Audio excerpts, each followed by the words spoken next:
Welcome, 77 U10 NC Youth Academy coaches. Hopefully everyone's back on the fields after the disruption of the storm we had the last week or so.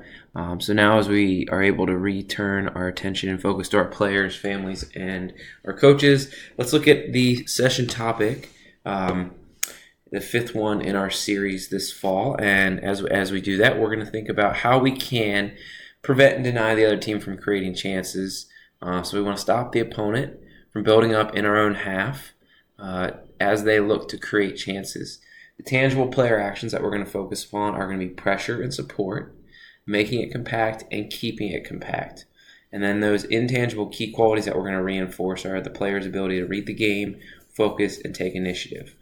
And so as you look here in our 7v7 field, hopefully we have the build out lines clearly marked. The majority of the sessions are going to center around the build out line for our context.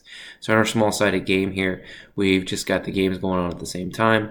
We've got a coaching channel in here so we can use our guided questions and keywords through both sets of games based on the number of players we have that have arrived at our session. So we can impact both groups as they begin to participate coming from the cars, entering the fields. So as we transition to our practice activity, we want to, again, think about how we can weave in this core activity in the context of our build-out lines.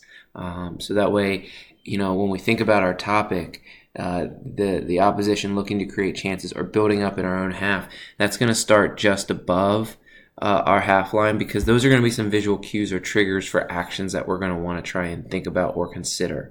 And so as they get in behind us, or as they score, those are going to be the chances that they create, because now they've got an opportunity to transition into that final third or that latter build-out line that we're trying to defend against to go to goal to become real dangerous. So in our core activity, our overall objective, as all of our activities, is going to be to deny chances and to win the ball back and then move on to scoring. So we're playing a 2v2, a 3v3, 1 goal to 2 goals. So simply, we're defending 2 goals here. And so based on our numbers, you could play 2v3 or you could play 3v3. The number of goals is what determines whether it's the core, less, or more challenging activity.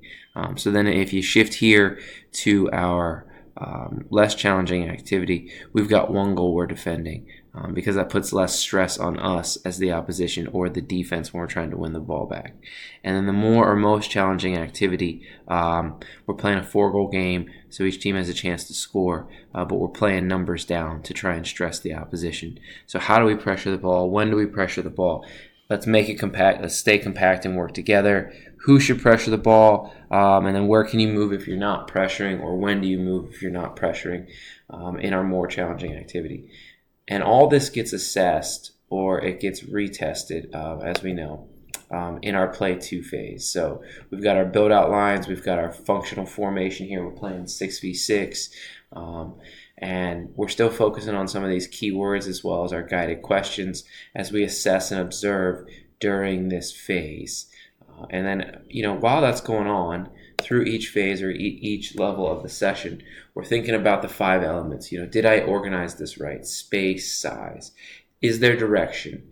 Is it game-like? So neutrals, wall players, how are they scoring? It all has to look like the game on Saturday or Sunday. It's got to be game-like. Some of those added things don't replicate the game, therefore they're not game-like and they don't support player growth as effectively as possible. Is the repetition, is what is taking place in the game or our activity, does it relate to our topic? How so?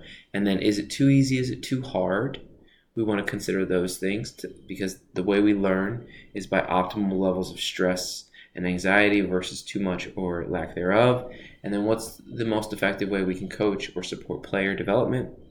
Through our coaching cycle, our coaching wheel, our learning wheel. And then how did I do in achieving this goal? The goal I set out for the topic, myself, and my players. What did I like, and what can I do better? As we always are active learners and we're always reflecting. Hopefully that helps. Good luck this week. Thanks. Bye.